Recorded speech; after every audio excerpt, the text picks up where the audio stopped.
الحمد لله نحمده ونستعينه ونستغفره ونؤمن به ونتوكل عليه ونعوذ بالله من شرور أنفسنا ومن سيئات أعمالنا من يهده الله فلا مضل له ومن يضلل فلا هادي له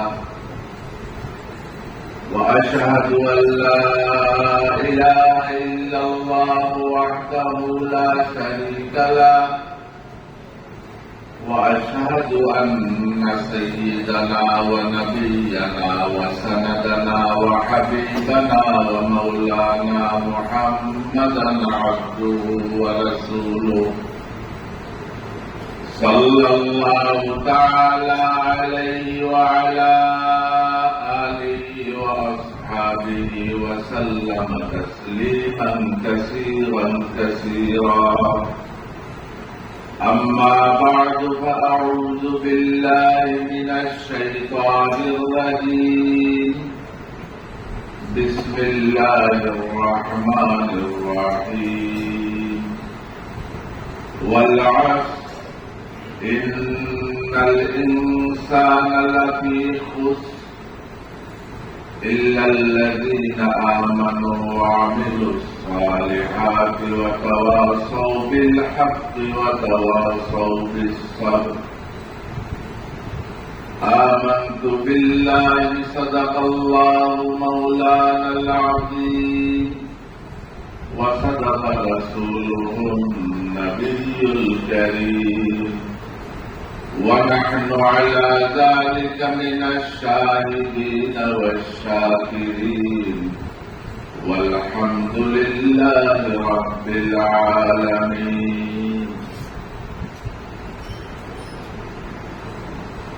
আল্লাহ রাব্বুল আলামিন আমাদেরকে যত ধরনের নিয়ামত দিয়েছেন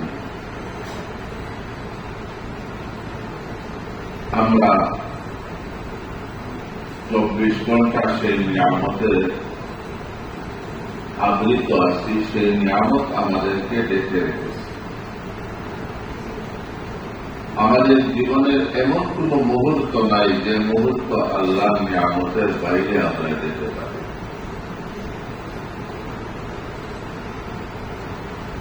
আল্লাহ রাব্বুল আলামিন তাই আমাদেরকে সম্বোধন করে বলেছেন, ওয়া ইন তাউদ্দু নি'মাতাল্লাহ,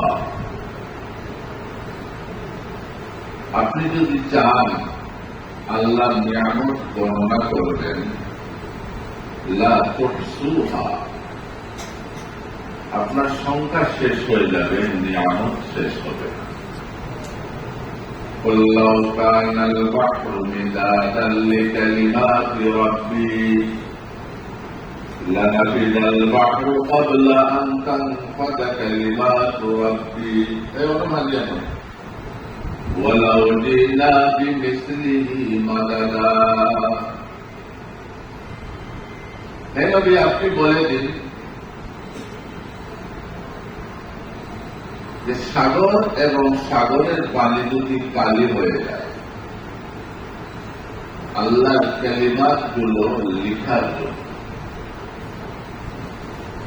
দুনিয়াতে যত পানি আছে, নদী নালা সাগর সব যদি কালিতে পরিণত হয়ে যায়, আর এই কালি দিয়ে আমরা আল্লাহর কালিমাত, আল্লাহর কুদরত, আল্লাহর সৃষ্টি, আল্লাহর অবদান, আল্লাহর রহমত, আল্লাহর নিয়ামত এগুলো লিখতে থাকি, لنفد البحر قبل أن تنفد كلمات ربي, এক সময় সাগর শুকিয়ে যাবে, সাগরের পানি ফুরিয়ে যাবে, আল্লাহর কালিমাত লিখে শেষ করা যাবে না। ওয়ালাউ জিনা বিমিসলিহি মাদাদা, এরকম আরো সাগর যদি আমি তৈরি করি, আরো সাগর তৈরি করি, সাগরের পানি জল নিঃশেষ হয়ে যাবে, কিন্তু আল্লাহর কালিমাত, আল্লাহর প্রশংসা বাক্য লিখে শেষ করা যাবে না। কবি বলেন, লিখো জিন্দেগি তামাম। একটা কবিতা প্রায় শোনা যায়, সে বলে, লিখো জিন্দেগি তামাম, আপনি লিখতে যাবেন, আপনার জীবন শেষ হয়ে যাবে, কিন্তু আল্লাহ কুদরত, আল্লাহ নিয়ামত লিখে শেষ করা যাবে না। এইরকম আল্লাহ তাআলার নিয়ামতের মধ্যে আমরা ডুবে আছি। কিছু নিয়ামত আছে যেগুলো আমরা খাওয়ার মধ্যে ব্যবহার করি, যেমন পানি আছে, আমরা খাই, পান করি। সারাদিন আমরা পানি পান করি না, যখন তৃষ্ণা পায় তখন পানি পান। সারাদিন আমরা খাবার খাই না, যখন খিদা পায় তখন আমরা খাবার খাই। ঠিক ঘুমাই, কাপড় পরি, শীতে গরমের কাপড়, গরমে হালকা কাপড়, এই নিয়ামত গুলো আমরা বদল বদল করে সময়ে সময়ে ব্যবহার করি। চলাফেরার জন্য যানবাহনের নিয়ামত ব্যবহার করি। আর আল্লাহ আমাকে একটা বাহন দিয়েছেন, আমার দুইটা পা, এটা সব সময় আমার ব্যবহারে আছে। আল্লাহ তাআলা বলে যে আমি আদম সন্তানকে সম্মানিত করেছি। ওয়ালাকাদ কাররামনা বানি আদম, আদম সন্তানকে আমি সম্মানিত করেছি। আল্লাহ আমাদেরকে সম্মানিত করেছেন, আমরা মানুষ। আল্লাহ আমাদের নাম কি বললেন? আদম সন্তান। যাতে কোন নাস্তিক এসে না বলে আমরা বানর সন্তান। বানর সন্তান হওয়া সম্মান নয়, সম্মান হইল আদম সন্তান হওয়া। যে আল্লাহ বানাইছেন তিনি বলতেছেন তুমি হইলে আদম সন্তান। আর এই আল্লাহর এক বন্ধা আল্লাহর শরীরে থাকে, আল্লাহ নিয়ামত খায়, আসে আল্লাহ আপনার মনে খেয়াল রয়েছেন, আমরা তো বানর সন্তান, আমরা মনে ভুল রয়েছে। বাপটা যেমন তাই, ওয়ালাকাদ কাররামনা বানি আদম ওয়া হামালনাহুম ফিল বাররি ওয়াল বাহর। আল্লাহ আমাদেরকে সম্মান করেছেন, আর সম্মানের একটা উপাদান উল্লেখ করতেছেন, জলে স্থলে আমি তোমাদের জন্য বাহনের ব্যবস্থা করেছি। শুকনায় চলার জন্য যানবাহন, পানিতে চলার জন্য যানবাহনের আল্লাহ ব্যবস্থা করেছেন। ওয়া হামালনাহুম ফিল বাররি ওয়াল বাহর। আল্লাহ তাআলা গরু চড়ার জন্য গাড়ির ব্যবস্থা করেন নাই, আমাদের জন্য গরুর গাড়ির ব্যবস্থা করেছেন। ঘোড়া চড়ার জন্য গাড়ির ব্যবস্থা করেন নাই, আমাদের জন্য ঘোড়ার গাড়ির ব্যবস্থা করেন। এখন যদি একটা বিড়াল এখানে আসে, তার বসার জন্য যে আমরা কোন বিছনার ব্যবস্থা করি, কিন্তু আমরা আসার আগে আমাদের জন্য বিছনার ব্যবস্থা করা হয়। বাইরে গিয়ে যখন আমরা হাঁটবো, পায়ে পড়ার জন্য একটা স্যান্ডেলের ব্যবস্থা করা হয়েছে। কুকুরের স্যান্ডেল নাই, গরুর স্যান্ডেল নাই, আমাদের আছে, এটাও তো একটা বাহন। এক সাহাবীকে নবী আকরাম সাল্লাল্লাহু আলাইহি ওয়াসাল্লাম বললেন, তিনি খুব অভাবী, বললেন তোমার ঘোড়া আছে নাই, গাধা আছে নাই, উট আছে নাই, স্যান্ডেল আছে, ঘোড়া আছে, বলে তো তোমার একটা সওয়ারি আছে, এইটাও তো অনেকে থাকে। আল্লাহ তাআলার নিয়ামত এবং আল্লাহ তাআলা আমাদেরকে যে সম্মান দিয়েছেন, এই নিয়ামতটা তো আরো বড়। খাওয়া একটা নিয়ামত, আর সম্মানের সঙ্গে খাবার খাওয়া। জামাই দৌড়ে যে আদর করিয়া খাবার খাওয়ায়, আর সূর্যে পিটুনি দিয়া মরে দিব, এই ধরনের কারো সাইডটা খাওয়ায়, কোনো খাওয়ার কি সমান নেই। আমরা দেশের বড় বড় নেতা নেতা কলকাতা দিয়ে এখন খাই যা সুরুল্লাহান, টাকাইতুল্লাহান, ইয়ে খাওয়া। আর আমরা যারা বহাল কবিয়তের দেশে আছি, আমরা খাই, আর দুই খাবার কি সমান? আল্লাহ রাব্বুল আলামিন আমাদেরকে শুধু নিয়ামত দিয়েছেন, খাবার দিয়েছেন, পানি দিয়েছেন, তাই নয়। আল্লাহ বলেন কাররামনা, আমি তোমাকে সম্মান দিয়েছি, কারণ তুমি দুনিয়া আদম, আদমের সন্তান। আল্লাহ প্রতিটা নিয়ামত আমাদের দরকার, কোনটা কিছু সময়, কোনটা বেশি সময়। কিন্তু একটা নিয়ামত আছে যেটা 24 ঘন্টা আমাদের দরকার। আমাদের 24 ঘন্টার মধ্যে দিবা রাত্রের মধ্যে এই নিয়ামত ছাড়া আমাদের চলা কঠিন। এই নিয়ামতটা হইল সময়। নামাজ পড়তে হইলে সময়ের দরকার, তেলাওয়াত করতে হইলে সময়ের দরকার, খাবার খাইতে হইলে সময়ের দরকার, এমনকি মায়ের করতে হইলেও সময়ের দরকার। আমার এত সময় নাই, নাইজ করে একটা পিঠা দিতাম। বুঝলেন, সময় এমন একটা জিনিস, এইটা ছাড়া কোনো কাজ করা যায় না। আমার জীবনটাই হইল কয়েকটা সময়ের সমন্বয়।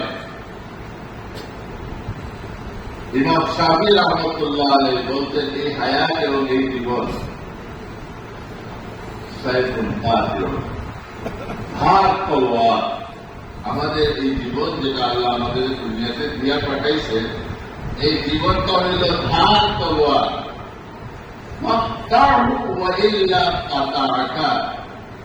তুমি আগে তাকে কাটো, নাইলে সে তোমাকে কেটে ফেলবে, এমন ভয়াবহ তলোয়ার। আমরা নামাজ পড়িয়া সময় কাটাই, প্রয়োজনে ঘুমাইয়া সময় কাটাই, প্রয়োজনে তেলাওয়াত করিয়া সময় কাটাই, প্রয়োজনে ইতিকাফ করিয়া সময় কাটাই। তাহলে সময়টা একটা কাজে কাটাইলাম না? আচ্ছা, মনে করেন আজকে এইখানে আসরের নামাজ আমরা পড়লাম 4:30টার সময়। এই আসরের নামাজের সময়টা আমরা কাটাইলাম নামাজের মধ্যে, সেজদার মধ্যে, রুকুর মধ্যে সময়টা আমরা কাটাইছি না? এখন যদি আমি নামাজে না আসিয়া রাস্তায় আড্ডা দিতাম, এই সময় কি বসা থাকতো না সে চলে যেত? যারা আজকে আসরের নামাজ পড়েন নাই, তাদের কি 4:30টার টাইম আটকে আছে না গেছে? তাইলে আমরা সময়কে কাটছি আর সময় তাদেরকে কাটছে। তাদের সময়টা তাদেরকে ছেড়ে চলে গেছে, তারা এই সময়কে ধরিয়া রাখতে পারছে। আপনার সামনে বহমান পানি আছে, যাইতেছে, আপনি যা জগে নিলেন, যা গেলাসে নিলেন, যা বালতি নিলেন, এইটা থাকবে। আর যদি মনে করেন নিমনি না, বালতি ডালবো কিনা না, এইটা আমি অপেক্ষা করবে না, চলে যাবে। জমানা বয়ে কাহাল রাহতা নেই, জমানা বয়ে কাহাল রাহতা নেই, गुज़श्ता ज़माना फिर आता नहीं, उम्र तेरी हो रही है मिस्ल बरफ कम, रफ्ता रफ्ता चुपके चुपके दम बदम। একজন কবি বলেন, জমানা এবং সময় এক অবস্থায় থাকে না, গুযশ্তা জমানা ফির আতা নেই। আর যে আজ কাল হয়ে যায়, সেটাকে আর আজ বানানো যায় না। আজকে যদি আমরা জাতীয় সংসদের সামনে বসে জুলাই সনদের মতো একটা মিটিং ডাকি আর বলি যে শুক্রবার কাল থেকে সেই শুক্রবারটা আজকে আবার ফিরে আনবো, আনাকে সম্ভব হবে? সারা দুনিয়ার শক্তি নিয়োগ করেন, যে ঘন্টা চলে গেছে এই ঘন্টাকে ফিরে আনতে পারবেন? আমসিল্লাযী মাররা আলা কুরবিহি ইয়াজুযু আহলুল আরদি আন রাদ্দিহি। আরবি কবি বলেন, যে আজ হয়ে গেছে আমসি, গতকাল, সারা দুনিয়ার শক্তি মিলিয়ে এইটাকে আজ বানাতে পারবে না। জমানা বয়ে কাহাল রাহতা নেই, গুযশ্তা জমানা ফির আতা নেই, উমর তেরি হো রহি হ্যায় মিসলে বরফ কম, রফতা রফতা চুপকে চুপকে দম বদম। আল্লাহ আমাদের যে উমর, হায়াত এবং আয়ু দিয়েছেন, এটা প্রতি মুহূর্তে বরফের মতো ক্ষয় হচ্ছে, কমছে না বাড়ছে। আপনি বরফের একটা টুকরে, একটা আইসক্রিম এইখানে রাখেন, 10 মিনিট পরে এই টুকরাটা আরো বড় হবে না আরো ছোট হবে?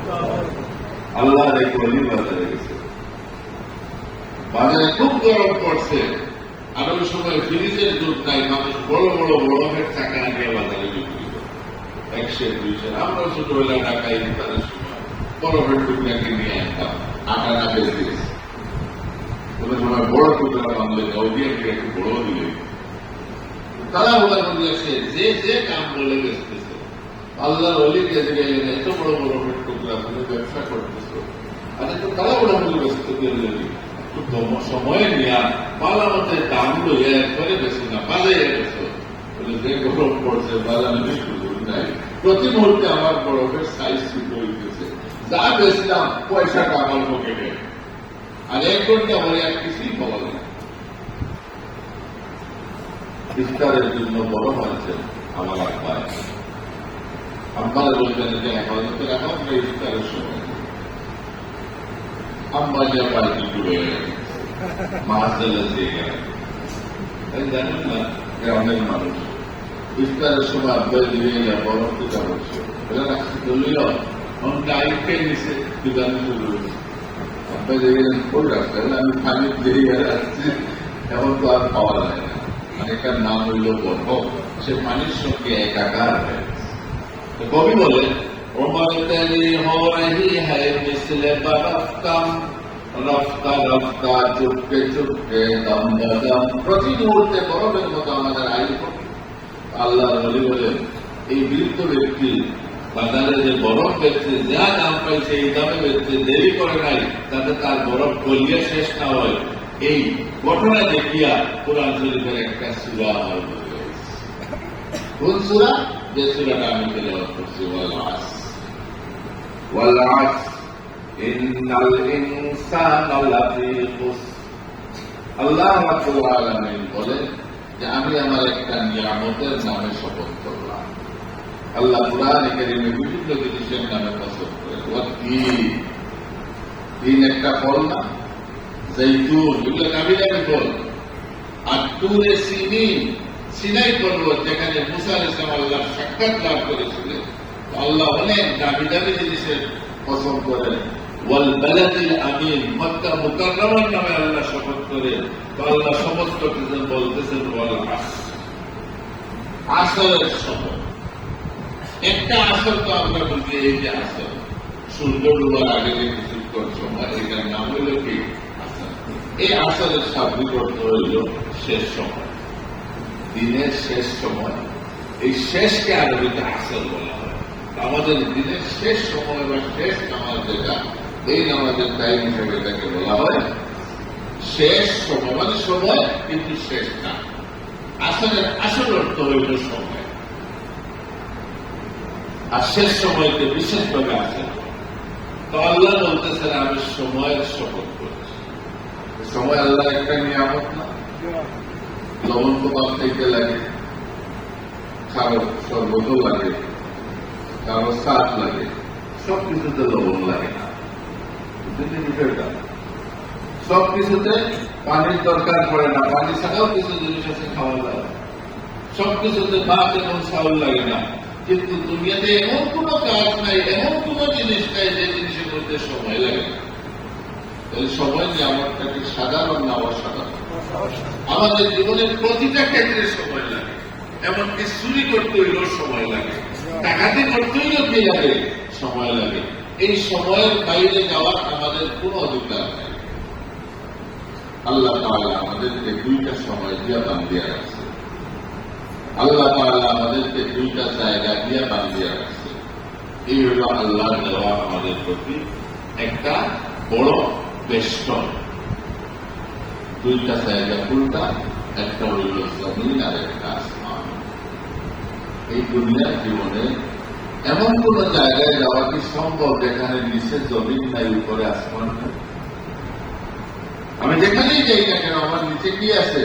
জমিন, এবং উপরে এই আসমান আর জমিনকে ডিঙ্গানোর ক্ষমতা আমার নাই। আর দুইটা সময় দিয়ে আল্লাহ আমাদের ব্যস্ত করছেন। একটা সময় হইল রাত আর একটা হইল দিন।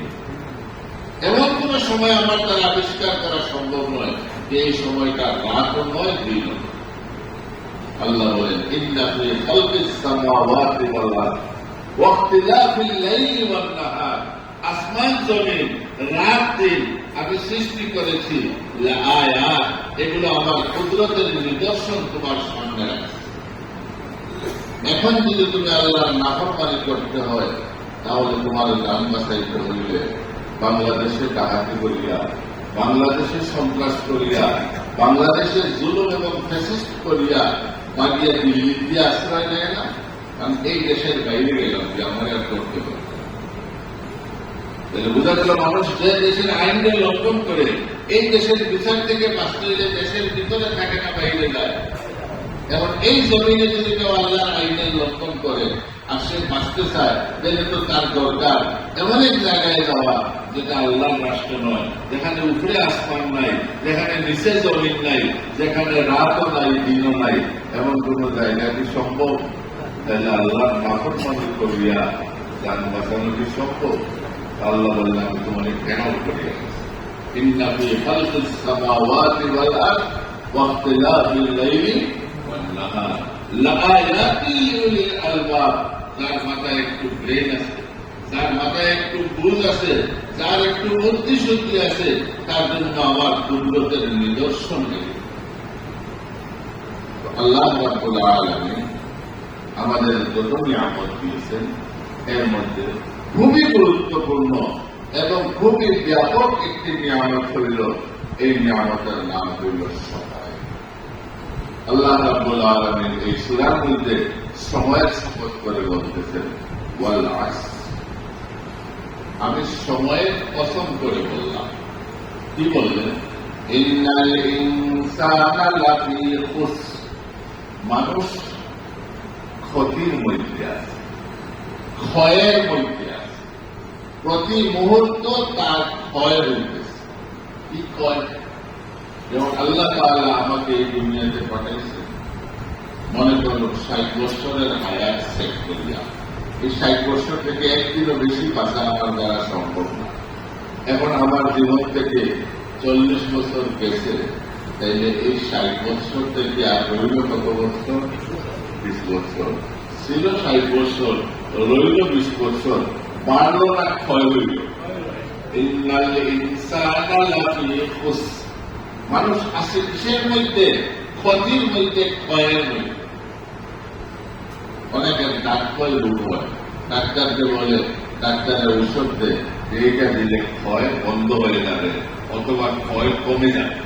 যেভাবে ক্ষয় হচ্ছে এইভাবে হবে না, অথবা ক্ষয়ের মাত্রাটা কমবে। দুই হাড্ডির জোড়ার মধ্যে ক্ষয় হয়,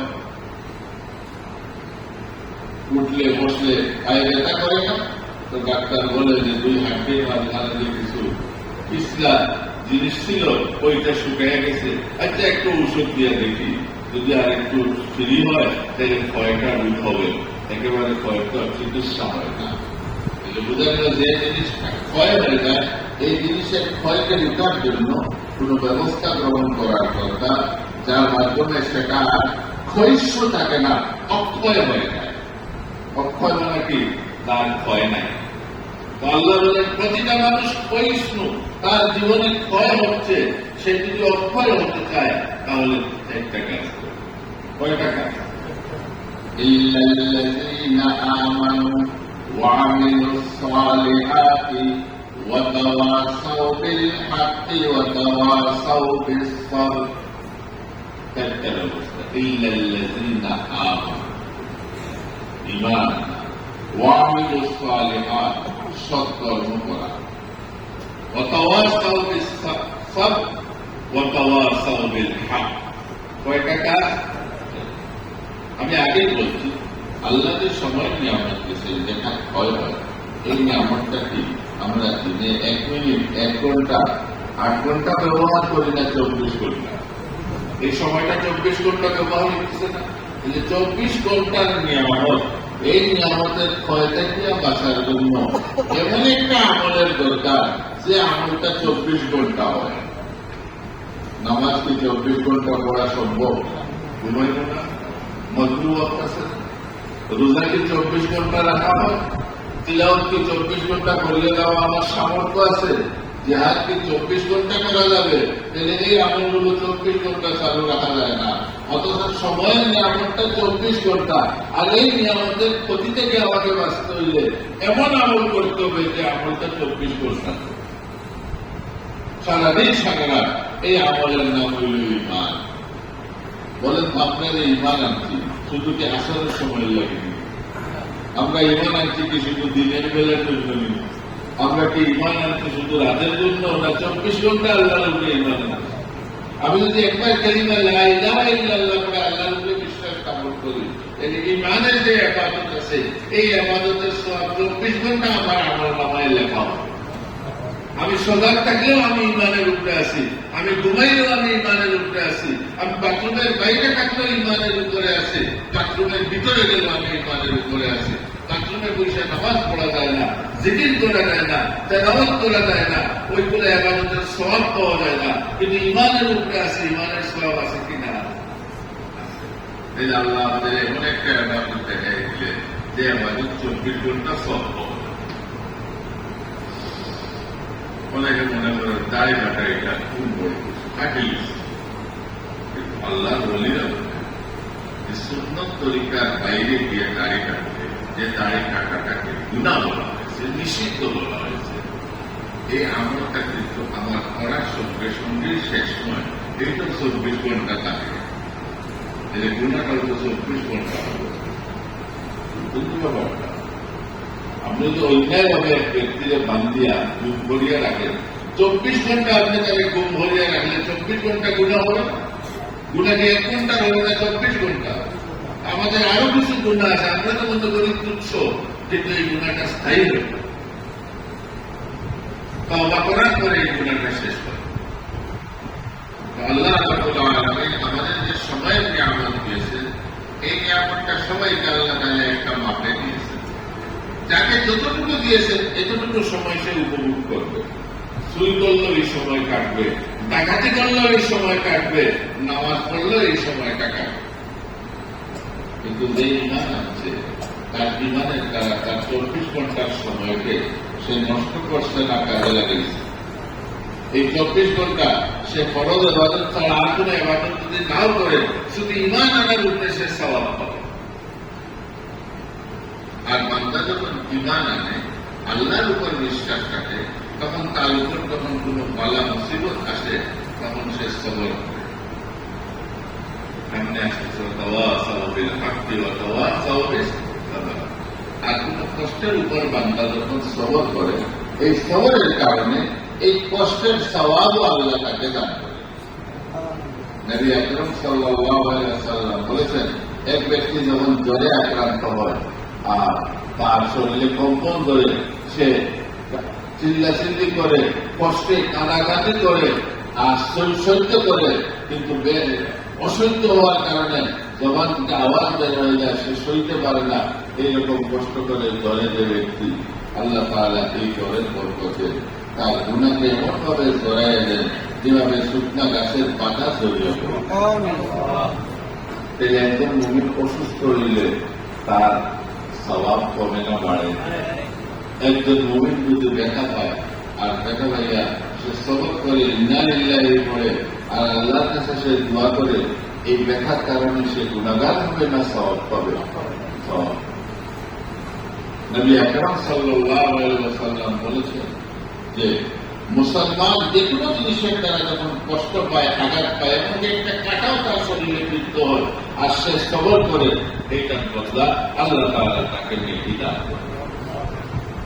তো আল্লাহ রাব্বুল আলামিন আমাদেরকে বলতেছেন যে তোমরা সময় নিয়ে আমাদের কদর করো। এই সময় নিয়ে আমার এমন যে আমরা কাজে লাগাইলে এই সময়টা আমার জন্য অনেক দামি। যারা ছোটবেলা পড়ার সময় মন দিয়ে পড়ছে, এরা সারা জীবন ভালো অবস্থানে আছে, ভালো চাকরি বাকরি করতেছে, ভালো রুজি করতেছে, সময়ের কাজে লেগেছে। আর যে ওই সময় চাকরি বাকরি করছে, ঘুরাঘুরি করছে, এখন মানুষের ঘরে ঘরে হাঁটতেছে, এখন যতই কান্না করুক, ওই সময়কে চেয়ার ফিরে আনতে পারবে।